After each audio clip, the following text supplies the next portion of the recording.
Welcome back to the Complete History of Coffee, Episode 25, Coffee in World War II. Grab your favorite caffeinated beverage and let's get started.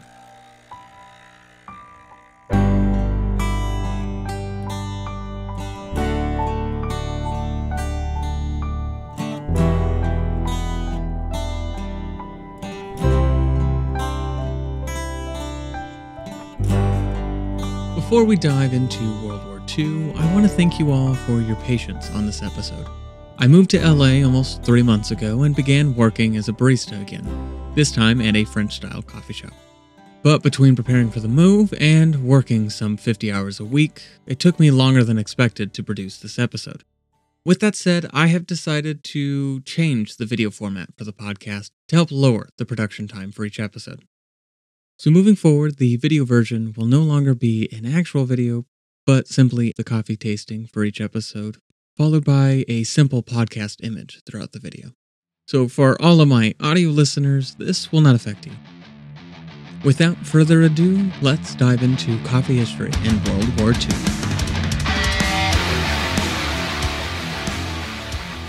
I began working on this episode on May 8th, VE Day, or Victory in Europe Day.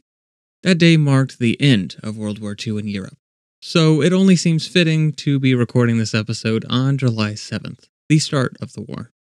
And for those of you thinking, but didn't World War II start on September 1st? In Europe, yes, it did. But the war truly began in July of 1937, after Japan invaded China. Going into our coffee tasting, today we're going to be trying an Americano. For those of you that don't know, fun fact, Americanos actually come from American troops who were stationed in Italy during World War II. See, American troops wanted something similar to a drip coffee, but Italy at this time pretty much only had espressos. So, unless an American soldier wanted something like an espresso, a cappuccino, or a macchiato, they were kind of out of luck. Cafe owners in Italy attempted to find a solution, one of which was simply watering down the espresso. So the Americano is oftentimes somewhere around 2/3 water to 1/3 coffee, or simply half and half water to coffee ratio. Some people might ask the question, should you put the espresso in first? Should you put the espresso in after? Well, American troops typically were putting the espresso in first and then adding water on top, as it was just easier that way. But some might argue that it is actually better to put the espresso on top of the water, as it sort of helps the espresso stay intact. So if you still want the heart, body, and crema of the espresso, then pour it on top. Today we are trying a Guatemalan roast. Guatemala will be featuring later on this episode. I'm definitely getting a lot of chocolatey notes, a nice kind of hazelnut.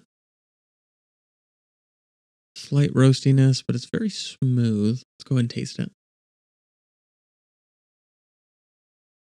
There's a light acidity to it. Overall, it has a really good body. It has a very full flavor. I'm actually getting just a very slight fruity taste to it as well. I don't typically like Americanos. I feel like if I'm going to do something with espresso, I'd rather do like a latte, but this actually came out pretty well. I did the recipe on this as more of like a half and half, so that way it'd be a little bit stronger, more similar to like a brewed coffee. In any case, after American troops began drinking the watered down espresso, Italians named it Americano after them. But many in Italy actually referred to it as dirty water, as they felt that watering down the espresso was essentially ruining it. Let's go ahead and dive into our episode for today. Let us set the scene. It's around 4 a.m, so most people are still asleep. But suddenly, you wake up to the sound of explosions going off. The ground starts to shake, and you start to hear the panic and yelling from those outside. Sirens are going off, and as you run out of your house, you hear the sounds of planes overhead. You look up and see hundreds of bombers, and all around you is craters where your neighbors' houses used to be.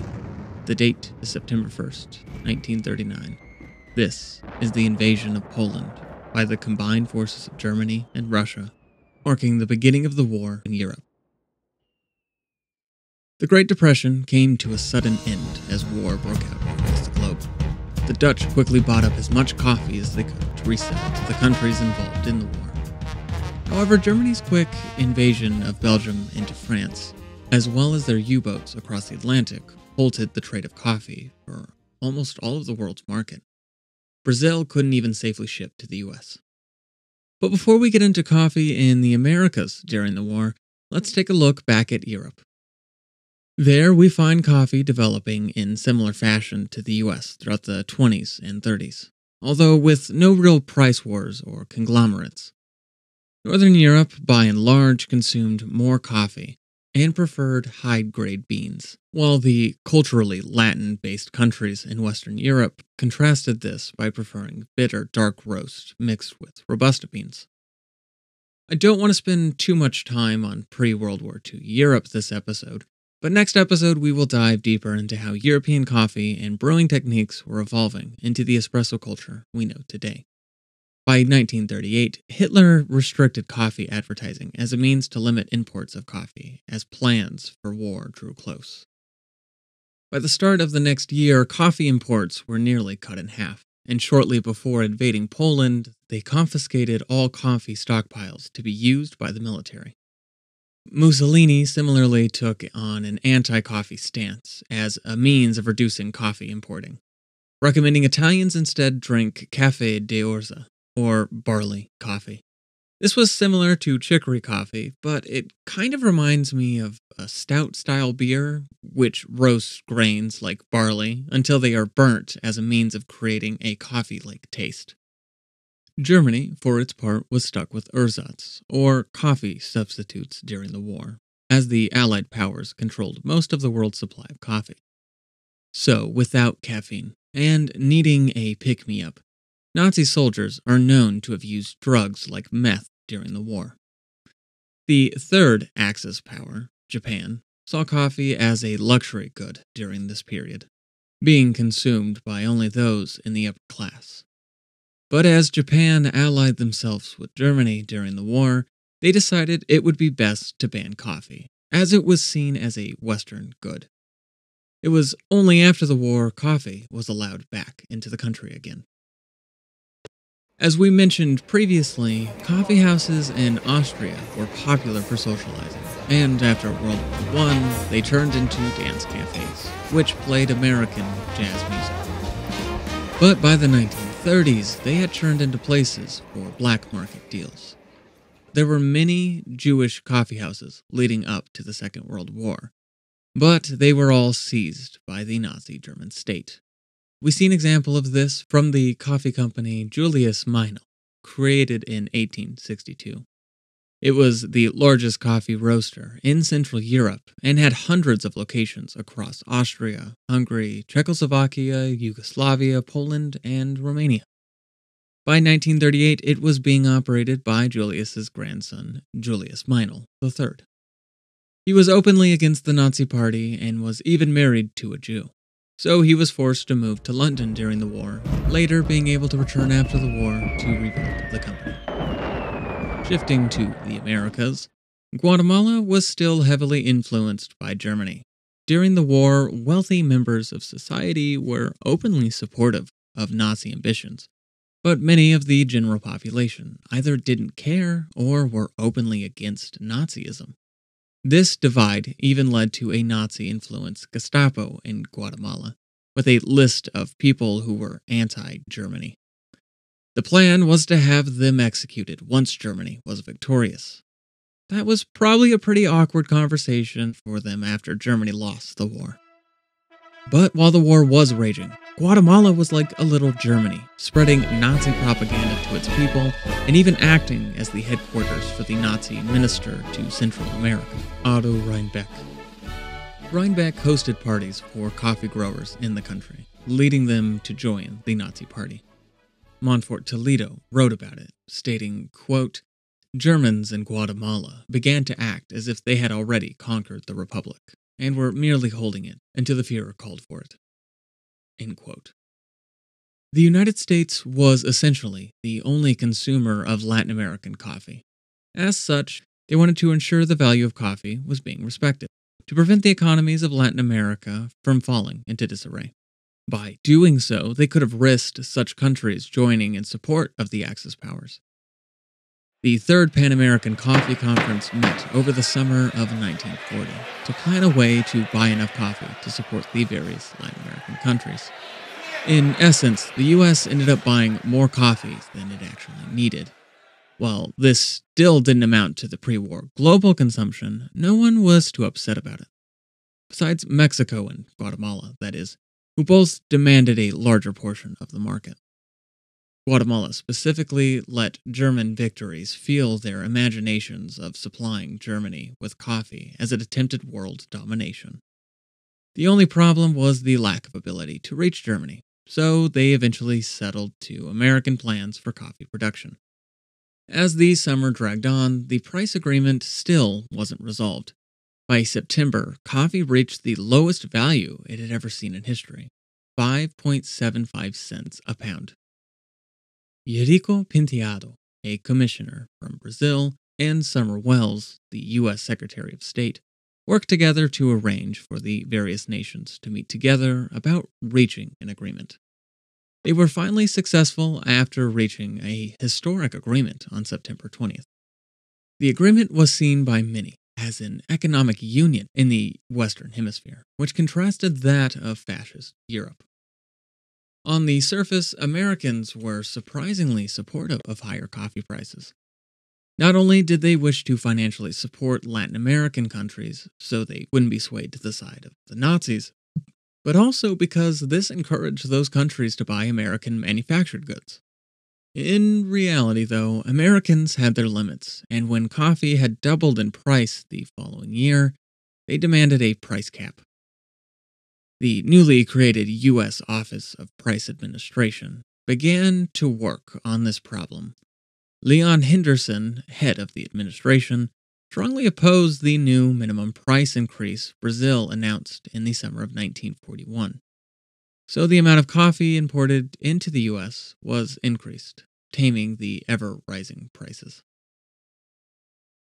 All in all, everyone was happy, as consumption of coffee in America increased during this period, right when imports were increasing.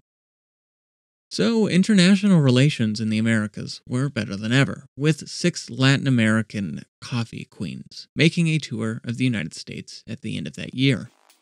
Yes, you heard me right, coffee queens. I can only imagine these were like the Latin American version of Miss America competition, but mixed with a coffee drinking competition to see who could still walk down a runway after drinking 8 shots of espresso. They were in fact scheduled to have an elegant fashion show in the US, which was hosted by President Roosevelt on December 5th. But history would forget this show as just 2 days later, one of the worst attacks on America would take place. On the morning of December 7th, 1942, the United States was attacked by the Japanese at Pearl Harbor. And for those of you reading ahead, this would of course lead the US to join the war. Interestingly, when the US was brought into the war, so too was much of Latin America. Besides the American territory of Puerto Rico, several countries joined immediately after Pearl Harbor: Costa Rica, the Dominican Republic, El Salvador, Haiti, Honduras, Nicaragua, Panama, and even Guatemala. All of these countries held strong trade relations with the U.S., from coffee to sugar, and were quick to support America following the attack at Pearl Harbor. Vietnam also joined the war on December 7th, but not because of coffee trade.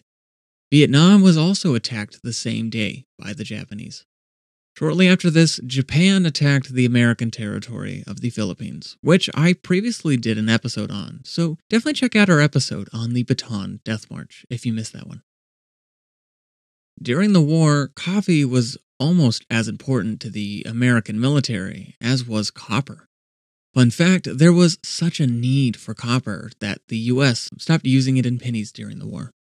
If Latin America was competing for coffee sales before the war, now it was merely a matter of keeping up with the Army's 140,000 bags of coffee a month.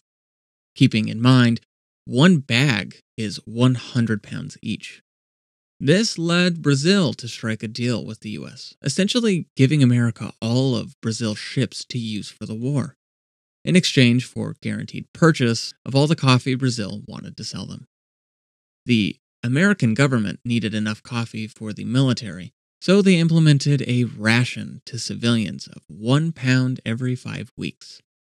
This announcement caused a mass panic of coffee buying by coffee addicts who needed their fix before the order went into effect. It was like a scene from the COVID pandemic, with people rushing stores to stockpile toilet paper. This rationing of coffee essentially meant untraining customers on how to properly brew coffee. The very thing coffee companies had been working so hard to train consumers on for the past few decades. Jewel Tea Company advertised 60 cups of coffee from a 1 pound bag, while President Roosevelt suggested people could brew coffee from the same grounds twice. At this time, alternatives to coffee such as chickpeas and barley were becoming mainstream, and postum took off again. Higher quality beans were sought after during the war, such as Hills Brothers and Martinson's high-end brands. Colombia and Central American coffees were the way to go, not only because they tasted better, but because they could be transported by train easier than Brazilian coffee. As the war shifted in favor of the Allies following Germany's defeat at Stalingrad in February of 1943, coffee could more easily be shipped across the Atlantic. As a result, Brazilian coffee was able to return en masse, ending the ration in America for good. The military, by contrast, was offering soldiers and defense workers as much coffee as they could drink. Its consumption was encouraged by officers who saw its ability to boost morale, similar to the Civil War and World War I, acting as a stimulant, comfort, and respite from the feeling of never-ending war. Soldiers on the ground consumed 1.5 times more coffee than the average American back at home, and sailors were noted to consume twice as much. Coffee breaks were introduced by the military, and back at home, it led to better productivity in factories. This ultimately resulted in coffee breaks becoming an industry standard in most factories within a decade after the war ended. A lot of this was due to the Pan American Coffee Bureau's ad campaign to support coffee breaks in the workplace, and on the road as cars had really taken off by this point. Jewell and Maxwell dedicated part of their factories to the Army, while the Quartermaster Corps had its own facilities to produce coffee. The goal was to ship enough coffee to Europe for the war effort, but in reality, there were military personnel in Europe doing much of the roasting themselves to keep up with demand. They used gasoline drums inside of an old factory to roast 12,000 pounds of coffee a day. Over 300 Red Cross club mobiles were used to deliver coffee and pastries to the troops. This included donut dollies, the name given to the women in the American Red Cross who volunteered during the war, giving out donuts to soldiers, as we talked about in episode 18, Antichrist of Coffee. But oftentimes, coffee couldn't be delivered fresh to the front lines, so instant coffee took off again, like it had in the First World War. A dozen instant coffee companies were requisitioned by the military, including G. Washington and the new big brand Nescafé. Brazil actually went to Nestle in 1929 to see if they could develop a coffee stock cube as a way to help preserve the country's surplus of coffee. Keep in mind, the period before the war was still the Depression, in which Brazil was forced to destroy most of its stores of coffee. So Nestle put their scientist, Max Morgenthaler, on the task. It took him 6 years to come up with a palatable instant coffee. Brazil had lost most of its interest in the product by the time it was created, but once it hit the market in 1938, it was a smashing hit. The final product, Nescafé, was a spray-dried extract. Almost the entire supply was purchased by the U.S. War Department for use in the war. There was so much coffee drinking by soldiers that it led to competition between branches. Supposedly, many of the Marines would drink 20 cups of coffee a meal, That's around 1900 milligrams of caffeine a meal, with the FDA currently recommending no one consume more than 400 milligrams a day.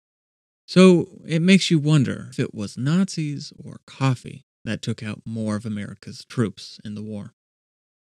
Joking aside, the instant coffee soldiers received was in lightweight aluminum foil packets. As a result of coffee's popularity among the troops, the name Cup of Joe became popularized, as some argue it came from G.I. Joe. But as we discussed previously, the term could have come from Josephus Daniels, who banned alcohol on board Navy ships just before World War I. Or it may actually find its origins earlier or later than this. One possibility is from Joe Martinson, founder of Martinson's Coffee in 1898. Another possibility is from the famous ports of Java and Mocha, which became Jamoke, or later simply Joe. The last possibility is Joe referred to a normal guy or average Joe. So Cup of Joe was another way of saying the everyman's drink. It may have been a combination of these, but either way, it was a popularized term by the 1930s. The soldiers themselves had nicknames for coffee, depending on how strong the brew was, calling it names like Java, Silt, Mud, Bilge, Sludge, and Shot in the Arm. The Axis powers, by contrast, had nearly depleted their coffee stores by 1943. Many civilians in Nazi-occupied territories were forced to resort to replacements, such as using tulip bulbs, like Dutch citizens did. It hardly mattered if they could have gotten more coffee beans, since most roasting facilities had been destroyed. The fact was apparently known to the British Royal Air Force, who would drop coffee beans in mock bombardments to sow the seeds of dissatisfaction amongst the population. Speaking of the United Kingdom, a popular chain of coffee shops in England, Wales, and Paris was Cardamom Coffee. Beginning in 1844, it was originally Vey Brothers, tea dealers and grocers. During the 1930s, the Swansea location in Wales was the meeting place of the Cardamom Gang, a group of artists, musicians, and writers. During World War II, that very location was destroyed by the Luftwaffe in the three-night Blitz. One of the members of the gang, Dylan Thomas, described the destruction in a radio play. The Cardamom Cafe was razed to the snow. But don't worry, the Liverpool location was rebuilt and went on to house the likes of the Beatles and the Cherry Boys over the decades, ending up today as an instant coffee and coffee whitener brand. Coffee whitener being a powder you can add to coffee, like a creamer, but containing no actual dairy. The United States began interfering in Latin American affairs, as will continue to be a theme moving forward in this podcast. They went after Germans, Italians, and Japanese living in Latin America by deporting them back home or extraditing them to America. Many of these civilians were coffee farmers, and once in America, ended up imprisoned at internment camps. Many know about the unjust treatment of Japanese Americans during the war, being placed in internment camps by their own government. But as Mark Pendergast points out, not many people know what happened to Latin Americans as well. Brazil, for its part, was opposed to this infringement on its workforce, as they had a large immigrant population from all three Axis countries. Their dictator, Getulio Vargas, initially seemed to be leaning towards German authoritarianism and nationalism. But following the attack on Pearl Harbor, Vargas was swayed to support the U.S. German attacks on Brazilian ships solidified this position, as public outcry led Brazil to declare war against the Axis powers in August of 1942. But even shortly before this, Vargas had confiscated a lot of money from Axis descent settlers, whether if they were Nazi Party members or not. So impactful was the attack on Pearl Harbor that even Guatemala's dictator Jorge Ubico gave up support of the Nazi Party. Guatemala seized coffee farms from Germans and many Guatemalans of German descent on the request of the U.S. State Department. Many of these civilians were forced into internment camps in America and were later traded to Germany in exchange for American civilians who were imprisoned by Germany. Keep in mind, some of these people who were sent to Germany weren't even from Germany, having been born in Central America.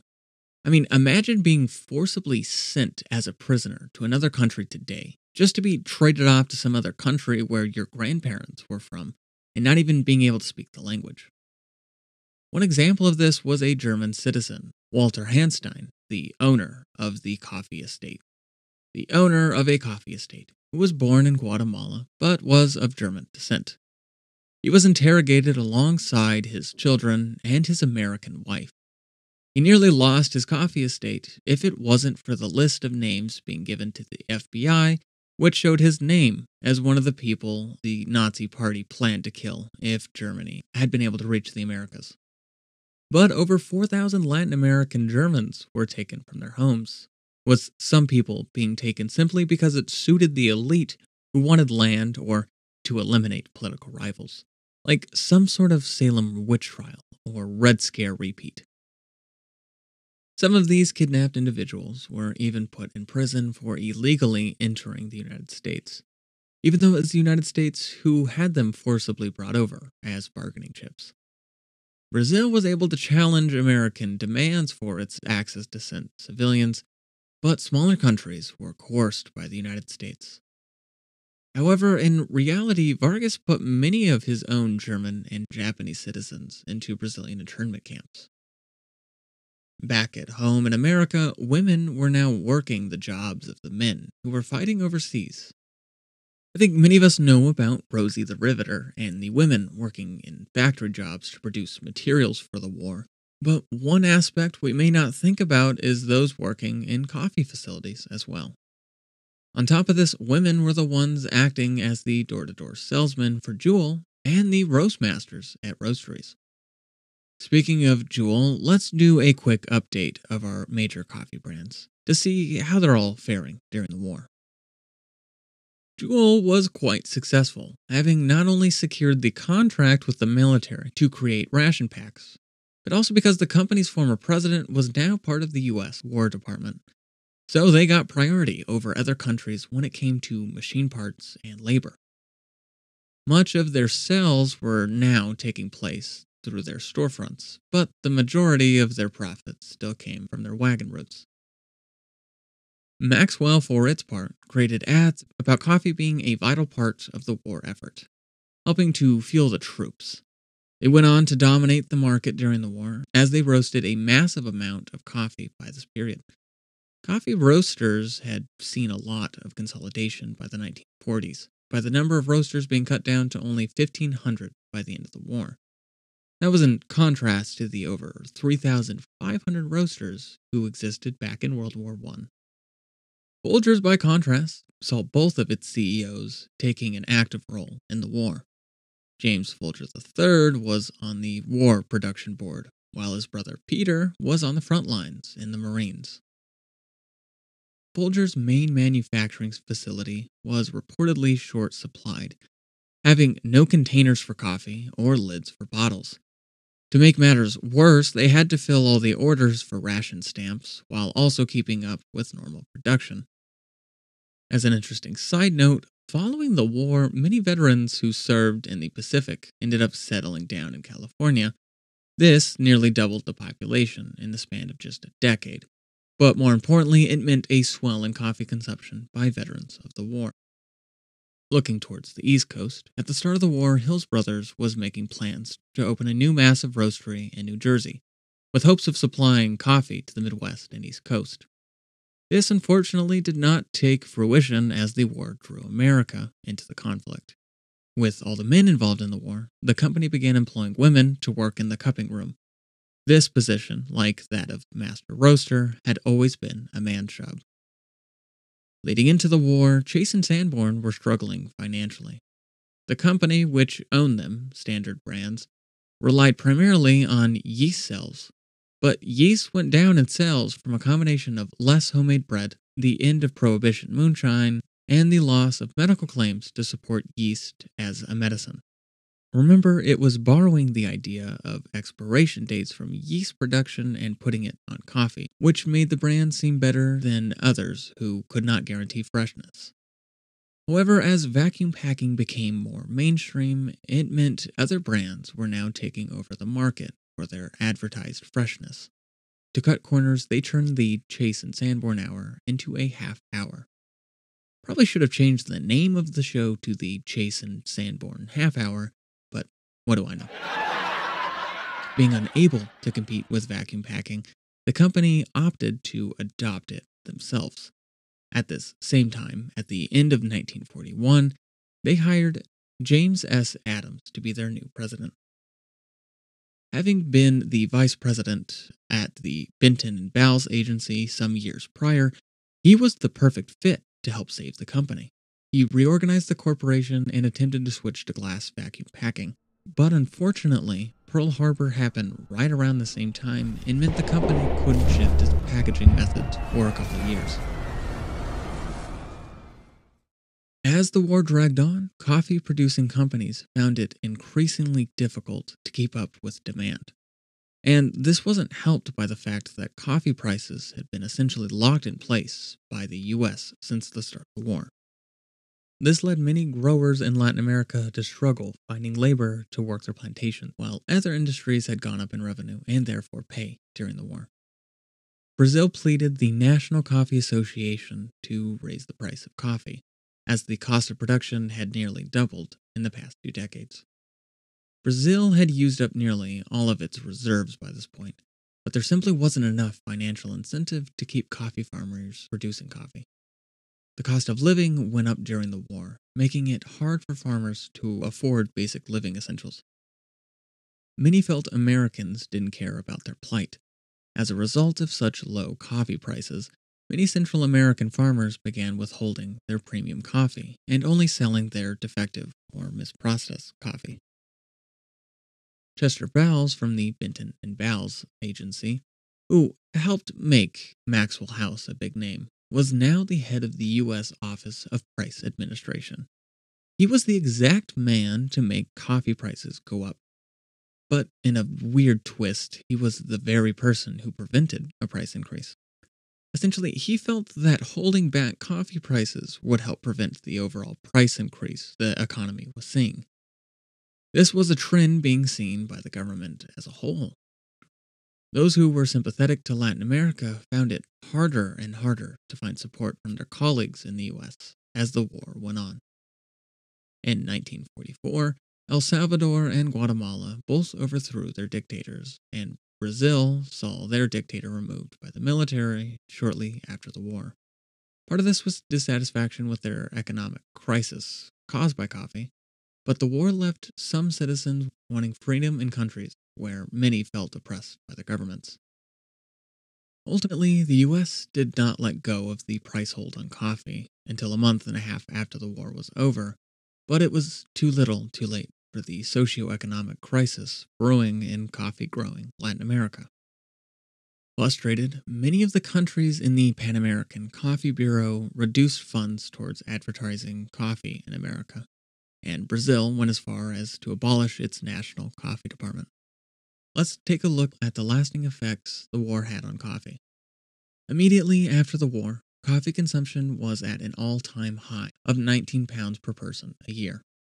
Latin America was producing 85% of the world's coffee at this time, sending the majority of it to the U.S. This had much to do with coffee consumption by troops in the war, but also an ever-growing addiction to caffeine. Similarly, the other caffeinated drink, soda, had fought for supremacy on the war front alongside coffee. Pepsi opened servicemen centers to give out free Pepsi, hamburgers, and toiletries. Coke sent men to the front lines in army uniforms that said technical observers. To many, Coke was more of a reminder of home than was coffee. So as the war came to a close, coffee was well aware of the oncoming war they were about to face against Coke and Pepsi. Coke especially took hold among the younger generation who preferred milk, cocoa, and soda over coffee. Jacob Rosenthal, an authority on wine, coffee, and food, noted the rise of soft drinks and ice cream amongst the youth of the 1940s. He suggested the coffee industry advertise coffee to teenagers as the drink of adults, to pull on the crowd which most wished to emulate such attributes. His suggestion fell on deaf ears, and the cup of joe we see over the next decade was a watered down version of what it is today. Think diners with their large pots of coffee, often of poor quality and sitting out all day. By the late 1950s, Europe, by contrast, was on the rise, becoming the main consumer of coffee, as Africa and Asia had a revival in producing coffee. This show is written and produced by me, Era Zafra. If you have not already, please consider supporting this podcast series on Patreon. For the price of a latte a month, you can support this and future projects in the series, while getting access to members' episodes, transcripts of the show, and a chance to win merch. And if you're unable to financially support the show, then maybe leave a review of the show, as that really helps to bring in new viewers. Speaking of merch, don't forget to pick up a new shirt, hoodie, or mug from our merch site to support your favorite podcast on coffee history. Check out our community on social media at the Complete History Podcast Series. If you would like to contact us, you can message us through social media or at our email, completehistorypod@gmail.com. Don't forget to subscribe on whatever platform you're listening to this podcast on, and make sure to share it with your family and friends. To close, here's a quote from Frank Sinatra in his song from 1946, The Coffee Song. Way down among Brazilians, coffee beans grow by the billions. So they've got to find those extra cups to fill. They've got an awful lot of coffee in Brazil. You can't get cherry soda because they've got to fill that quota.